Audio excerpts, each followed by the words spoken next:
ओम सुधा जी और डॉक्टर उदित राय जी की उद्बोधन सुनने आया है। आप हमको एक दूसरे को हमेशा सुनते आए, तो मैं जैसा कि मुझे निर्देश मिला है हमारे माननीय उदित राय जी से, मैं आमंत्रित करूंगा हमारे ओम सुधा जी जो राज्य महासचिव है वो आए, और अभी जो पूरे देश में घटनाक्रम दलित उत्पीड़न की घटनाएं हो रही है उस पर आपकी लगातार मुसर आवाज रहेंगे और जबरदस्त प्रतिक्रिया। हेलो क्रांतिकारी लेखन साथियों, एक ऐसा दौर है अभी कि कोई सच कह दे तो उसके यहां ईडी का सीबीआई का छापा पड़ जाता है। एक ऐसा दौर है कि अगर कोई आदिवासी कह दे कि जल जंगल जमीन पर हमारा हक है, उसको नक्सली करके जेल में डाल देते हैं। कोई मुसलमान कहते हैं उसको आतंकवादी कहते हैं, कोई दलित कहते सच बात तो कहते हैं ये अपराधी है, आतंकवादी है, नक्सली। ऐसे दौर में जिस तरह का वातावरण पूरे देश में है, ऐसे दौर में आप सब यहां जोधपुर के इस सभागार में आए हुए हैं। मैं आप सबों को परिसंघ की तरफ से क्रांतिकारी इस्तकबाल करता हूं, क्रांतिकारी जय भीम पेश करता हूं। साथियों, आप देखिए पिछले 8 साल में क्या हो रहा है। मैं पिछले सिर्फ 8 साल की बात करूंगा। पिछले 8 साल के पहले का जीवन जी चुके लोग भी यहां हैं, और पिछले 8 साल में भी आप लोग देख रहे हैं क्या स्थिति है, कौन सा देश है, क्या हो गया है देश, सब आप लोग देख रहे हैं। लेकिन असल चीज ये है, इन तमाम स्थितियों में इस चुप्पी को कोई तोड़ रहा है क्या? अगर पिछले 8 साल में जो लोग भारत माता की जय का नारा देते हैं, क्या वो लोग देश को, भारत माता को टुकड़ों टुकड़ों में नहीं बेच रहे हैं? कल बीएसएनएल बेच दिया, आज एलआईसी बेच दी, परसों भेल बेच दिया, गेल बेच दिया। क्या ऐसा नहीं हो रहा? हो रहा है नहीं, ये बताइए। पूरे देश में पिछले 8 साल में निजीकरण हो रहा है। निजीकरण क्यों हो रहा है? ये जो लोग निजीकरण कर रहे हैं, ये हमको शिगुफा देते हैं कि ये विकास, डेवलपमेंट है। लेकिन कभी ठहर कर सोचिए और सवाल पूछिए कि क्या सचमुच निजीकरण कोई विकास है? कहीं ऐसा तो नहीं है कि जिस आरक्षण की वजह से, जिन सरकारी नौकरियों की वजह से हमारे शरीर पर अच्छे कपड़े आ गए, हमारी थाली में अच्छा खाना आ गया, हम सोफा सेट पर बैठने लगे, हम कार से घूमने लगे, कहीं यह बात तो उनको नहीं खटक रही? यह बात आपको भले नहीं पता हो कि आपकी थाली में अच्छा खाना कहां से आया, आप पैर पर पैर चढ़ाकर सोफे पर कैसे बैठ रहे हैं, आपको पैदल चलने का हक नहीं था और आप कार में चल रहे हैं। इसके पीछे का कारण क्या है ये आपको पता हो या ना हो, लेकिन उन मनुवादियों को पता है इसके पीछे का कारण सिर्फ और सिर्फ आरक्षण है, सिर्फ और सिर्फ आरक्षण है और कोई कारण नहीं है। आप बहुत पढ़ लिख गए, आपके अंदर बहुत विचार आ गया, उसकी वजह से क्रांतिकारी बदलाव आया है, ऐसा है क्या? आपके अंदर यह विचार भी जो आया है, वह विचार सिर्फ और सिर्फ आरक्षण की वजह से है। यह बात मनुवादियों को समझ में आ गई है, इसलिए वो हमारे आरक्षण पर कभी निजीकरण के माध्यम से तो कभी लेटरल एंट्री से आईएएस बनाकर सीधे हमारे आरक्षण पर हमला करने और आरक्षण को लगभग समाप्त कर दिया। लगभग समाप्त हो चुका आरक्षण, बचा नहीं है। वह दौर अब बहुत नजदीक है जब हमारे गले में फिर से हरिया और कमर में झाड़ू टंगा रहेगा। ज्यादा दिन इंतजार नहीं करना पड़ेगा, आंख खुला रखिए।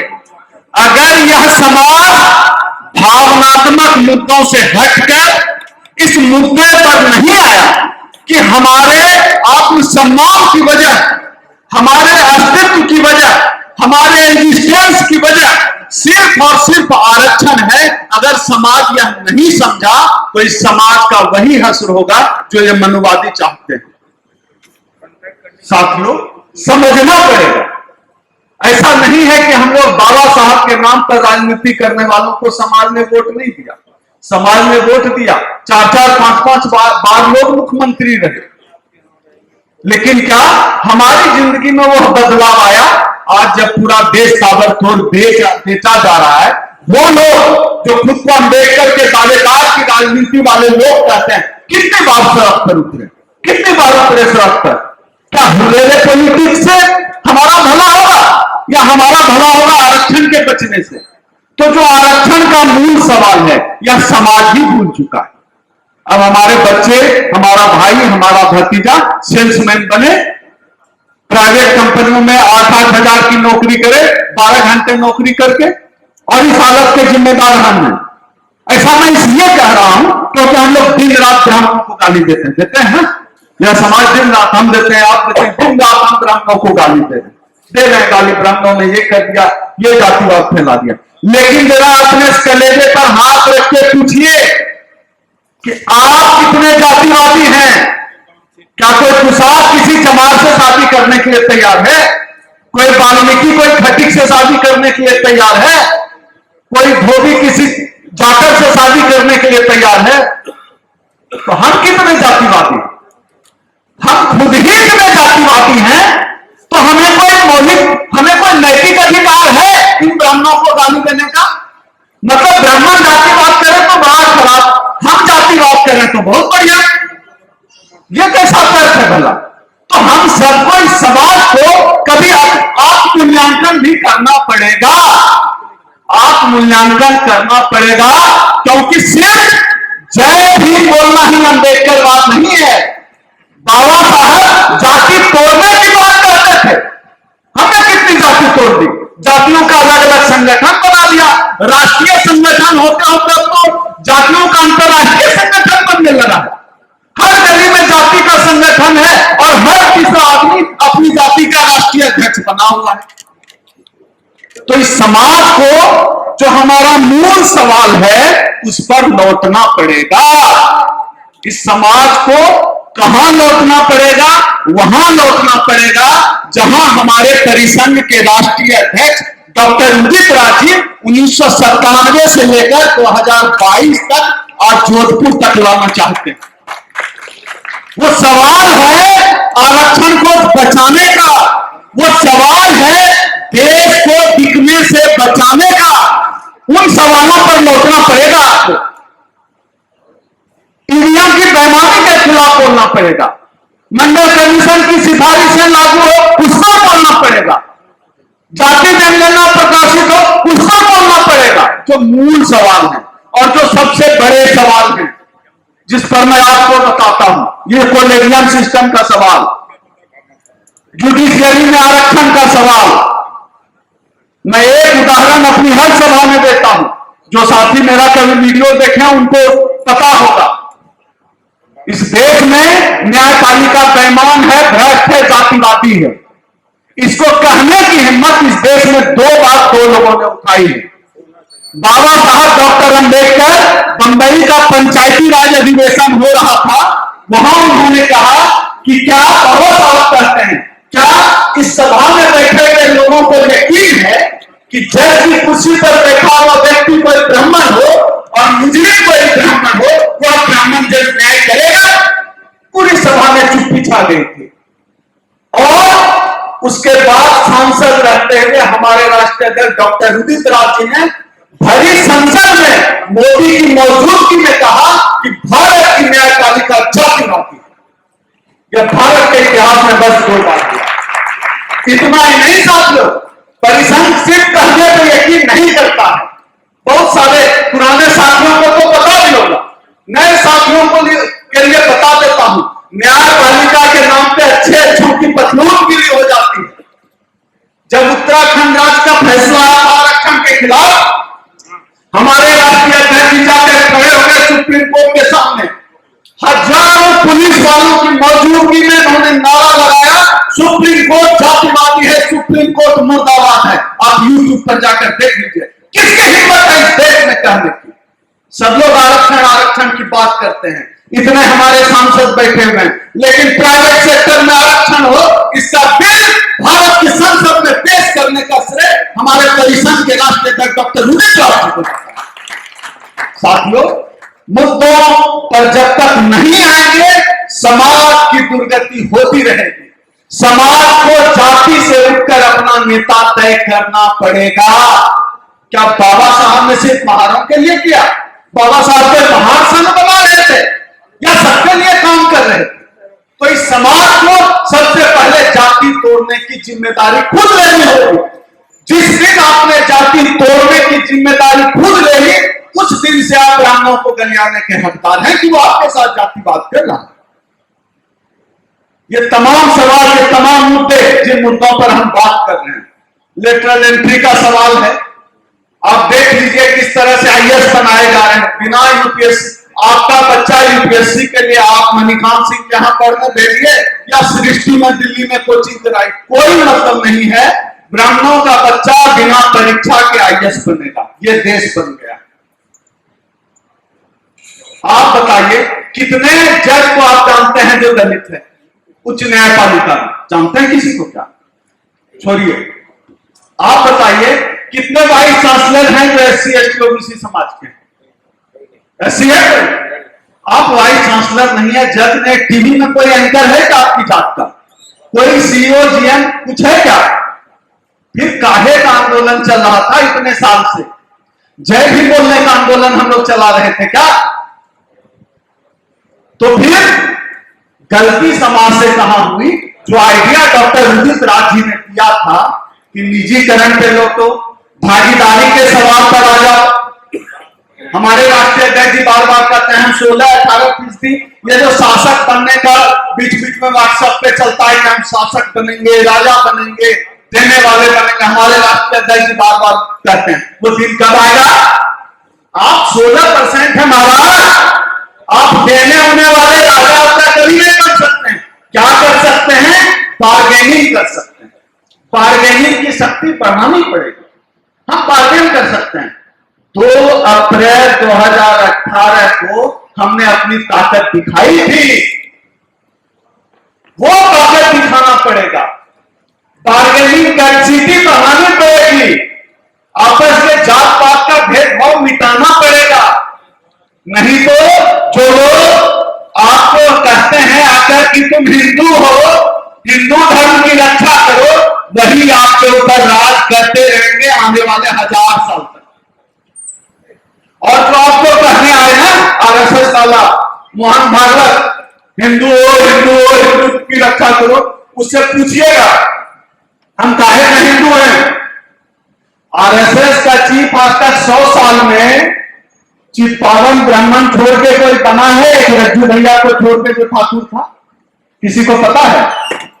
जब आरएसएस का चीफ आज तक कोई दलित नहीं बना तो दलित हिंदू कैसे हुआ भाई? पूछिए आरएसएस वाले से, जो पूछने आए कहे कि तुम हिंदू हो, हिंदू की रक्षा करो, उससे पूछिएगा। उससे पूछिए कि आरएसएस ने आज तक दलित और ब्राह्मण की शादी का कोई सम्मिलित कार्यक्रम चलाया है क्या? भाई जब इस समाज में ब्राह्मण और दलित की शादी नहीं हो सकती है, कहे कि हिंदू, तो आप लोग हिंदू हैं क्या? है क्या? आवाज लेकर कहिए। नहीं है। हम लोग हिंदू नहीं हैं। पेरियार साहब ने कहा था, मैं नहीं कह रहा, पेरियार साहब ने कहा था कि जो धर्म तुमको नीचा दिखाता हो उस धर्म को लात मार दो। वह समय आ गया। या पेरियार साहब ने कहा था, मैं नहीं कह रहा, पेरियार साहब ने ऐसा कहा था। पेरियार साहब की मूर्ति संसद में लगी है। पेरियार जयंती पर माननीय प्रधानमंत्री जी बधाई देते हैं। ये अलग बात है कि बाबा साहब ने जिन 22 प्रतिज्ञाओं को लिया और बौद्ध धर्म में दीक्षित हुए, उन प्रतिज्ञाओं से इस सरकार को दिक्कत है जो इस 22 प्रतिज्ञा को छापती है। मोदी सरकार ने छापा है 22 प्रतिज्ञा को सरकारी किताब में, और अभी देखिए उस पर कैसा कोहराम मचा हुआ। आपको मंदिर नहीं घुसने देंगे, मूंछ नहीं रखने देंगे, घोड़ी नहीं चढ़ने देंगे, लेकिन जब सामने मुसलमान हो आपको बता देगा आप हिंदू नहीं तो आप छोटी जाते हैं। यह सवाल आरएसएस वालों से पूछिए, इस पर चर्चा करें। हाल के दिनों में लगभग 1-1.5 साल से हमारे राष्ट्रीय अध्यक्ष जी के नेतृत्व में जो लड़ाई अभी चल रही है वह लड़ाई है इस देश की नई संसद भवन बनकर तैयार है। सबको पता है सेंट्रल विस्टा बनकर तैयार है। खबर यह है कि ये लोग गोलवलकर के नाम पर संसद भवन का नाम रख सकते हैं, ऐसी चर्चा। अब गोलवलकर कौन था?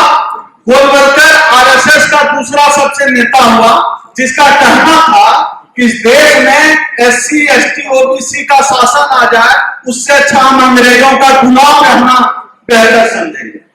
ये बात कहने वाले गोलवलकर के नाम पे संसद भवन का नाम रखने की चर्चा है। अब मैं पूरी सभा से पूछना चाहता हूं कि देश की संसद भवन का नाम गोलवलकर के नाम पे होना चाहिए या बाबा साहब के नाम पे? सदन जिस तरह से बाबा साहब के नाम पे संसद के होने का समर्थन कर रहा है, तो आने वाले 28 नवंबर को हमारे राष्ट्रीय अध्यक्ष के नेतृत्व में दिल्ली के रामलीला मैदान में हम लोग इसके लिए रैली करने जा रहे हैं। कितने लोग रैली को समर्थन देते हैं कि संसद का नाम बाबा साहब हो, बाबा साहब के नाम पर हो? इतने लोगों से हम ये अपील करते हैं, जितने लोग इस सभा में हैं, कि 28 नवंबर की लड़ाई हमारा मुख्य एजेंडा है कि संसद भवन का नाम बाबा साहब डॉक्टर अंबेडकर के नाम पर हो। निजीकरण के खिलाफ हमारा जो संघर्ष है वो हमारा मुद्दा है। आरक्षण बचाने की लड़ाई हमारा मुद्दा है। पूरे देश में जो दलित उत्पीड़न की घटनाएं बढ़ती जा रही हैं वो हमारा मुद्दा है। उन तमाम मुद्दों पर इस सभा में बैठे हुए तमाम लोगों से हम अपील करते हैं, जितनी संख्या में हो आपको आना पड़ेगा, क्योंकि दलित उत्पीड़न की देश भर में बढ़ती हुई घटनाएं आपके जोधपुर में कार्यक्रम करने से नहीं रुकेगा, जयपुर में कार्यक्रम करने से नहीं रुकेगा, पटना और लखनऊ में कार्यक्रम करने से नहीं रुकेगा, आपको दिल्ली घेरना पड़ेगा। आज इस सभा में बैठे हुए लोग बताएं कितने लोग 28 नवंबर की रैली में दिल्ली आएंगे? जो आएंगे वही ईमानदारी से हाथ उठाइएगा। आप तमाम लोग जो दिल्ली की तैयारी अभी से कर लीजिए, टिकट बना लीजिए। 28 नवंबर का रिजर्वेशन अभी से मिल जाएगा। 28 नवंबर को दिल्ली की रैली में खुद आइए, अपने साथ परिवार को लेकर आइए, 8-10 लोगों को लेकर आइए। याद रखिए, अब हाथ फैलाने का समय खत्म हो गया है, भीख मांगने का समय खत्म हो गया है। करो या मरो की स्थिति है। हमारे राष्ट्रीय अध्यक्ष ने इस बार नारा दिया है देश के दलितों की तरफ से कि याचना नहीं अब ऋण होगा, भीषण बड़ा संघर्ष होगा। साथियों, 28 नवंबर को पूरे देश के मनुवादियों को बता देना है कि इस देश में अंबेडकर को मानने वाले लोग कमजोर नहीं हुए हैं। हम 2 अप्रैल 2018 से भी बड़ा आंदोलन खड़ा करेंगे। एक आखिरी बात बोलकर राष्ट्रीय अध्यक्ष को हम लोग सुनना चाहेंगे। एक आखिरी बात बोलकर मैं अपनी बात समाप्त करना चाहूंगा। साथियों, हाँ, थोड़ा आखिरी बात बोलकर मैं अपनी बात समाप्त करना चाहता हूं। समाज की लड़ाई गौर से सुनिएगा, सबके लिए है। समाज की लड़ाई अगर समाज के संसाधन से नहीं लड़ी गई तो वह लड़ाई बेईमान हो जाती है। आप समझ लीजिए, यह जो रैली है जिसमें हम लोगों ने 1-2 लाख लोगों को लाने का संकल्प लिया है, उस रैली में लाखों लाख 50 लाख रुपया खर्च होना कहां से आएगा? किसी आरएसएस बीजेपी वाले से ले लें, बेच दें यहां किसी नेता को कि ये हमारे लोग हैं। बहुत लोग झोली फैलाकर हैं, लेकिन हम परिसंघ समाज के सामने आज झोली फैला रहे हैं। जो भी लोग इस लड़ाई में चाहे कार्यक्रम में आना ना आना अपनी जगह है, लेकिन इस सभा से एक बार फिर हम अपील करते हैं, आज हम लोग आपके बीच आए हुए हैं इस लड़ाई को मजबूत करने के लिए। पूरे देश में हम घूम रहे हैं, इस सभागार में कितने साथी हैं जो साथी दिल्ली के इस करो या मरो याचना नहीं रण होने वाले संघर्ष में अपनी तरफ से आर्थिक सहयोग देंगे। हाथ खड़ा करके, हाथ खड़ा करके जो लोग आर्थिक सहयोग देंगे, सभी लोग, आप चाहे 10 रुपया दीजिए या 10,000 दीजिए, याद रखिए आपका यह जो सहयोग है जब आपकी आने वाली पीढ़ी आपसे पूछेगी इतना कुछ हो रहा था तो आप चुप क्यों थे, आप कम से कम अपने बच्चे से आंख मिलाकर कह सकेंगे कि हम लड़ रहे थे। अभी आप लोगों के बीच एक पर्चा हम लोग डिस्ट्रीब्यूट कराएंगे कार्यक्रम के बाद। जो कोई भी साथी, उसमें QR कोड दिया हुआ है, जो साथी फोन पे, पेटीएम, गूगल पे के माध्यम से सहयोग करना चाहते हैं उसमें आप सहयोग कर सकते हैं, उसको स्कैन करके। मैं कार्यक्रम के बाद भी यहीं बैठा रहूंगा। जितने साथियों ने हाथ उठाया है, आप चाहे 10 रुपया दें या 10,000 दें, आपका इस आंदोलन में सहभागिता होगी। मैं बैठा रहूंगा आपका सहयोग लेने के। लड़ाई बिना संसाधन के नहीं लड़ी जाएगी साथियों। और बहुत लोगों को लगता होगा कि आपके 100, 200, 500, 1000, 10, 20 रुपये से क्या होगा। एक छोटी सी कहानी सुनाकर मैं अपनी बात को विराम देता हूं। एक बार जंगल में आग लग गई, सारे जानवर भागने लगे। एक छोटी सी चिड़िया चोंच में पानी लाकर जंगल के आग में डाल देती थी। भागते हुए जानवर उससे पूछे, तुम्हारे चोंच भर पानी से क्या होगा। छोटी सी चिड़िया ने कहा कि जब जंगल के आग का इतिहास लिखा जाएगा तो मेरा नाम भागने वालों में से नहीं होगा बल्कि आग बुझाने वालों में से होगा। रोको मत, हमें टोको मत, हमें आगे बढ़ते जाना है। जय भीम का नारा लगाना है, जय भीम का नारा लगाना है, जय भीम, जय भीम। अंबेडकर मिशन चैनल आर्थिक समस्या से गुजर रहा है।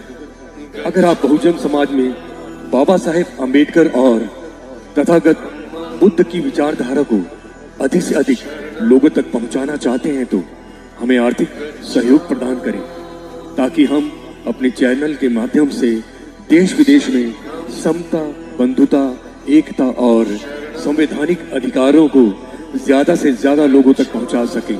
आप अपनी सहायता राशि नीचे लिखे खाते में जमा करा सकते हैं। खाता धारक गौतम रत्ना, खाता संख्या 3169576865 IFSC कोड SBIN 0060336, बैंक भारतीय स्टेट बैंक।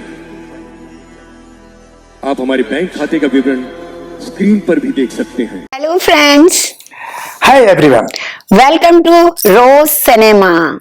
रोज सिनेमा पे आपका स्वागत है। जहां आपको देखने को मिलेगा hosting, hosting, action, comedy, suspense, sting, untold story. हमारे चैनल रोज सिनेमा को लाइक, शेयर एंड सब्सक्राइब करना मत भूलिएगा। भूलिए।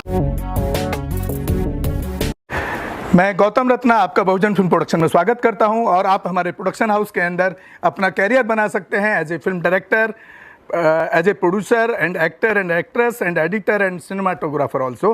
अगर आपको फिल्म से रिलेटेड कुछ भी प्रोजेक्ट आपको बनवाना है तो हमारे पास में पूरा सेटअप है, जिसमें फिल्म कैमरा है, शूटिंग लाइट्स है और एडिटिंग है। सारा A to Z एक ही जगह पर आपको हमारे यहाँ पर मिल जाएगा। तो दोस्तों, आप हमें कांटेक्ट कर सकते हैं हमारे नंबर्स पर 9810085714 और 8510005714। हमारे वेबसाइट पे विजिट कर सकते हैं www.filmserviceindia.com और हमें मेल भी कर सकते हैं gautamfilmsproduction@gmail.com पर। धन्यवाद।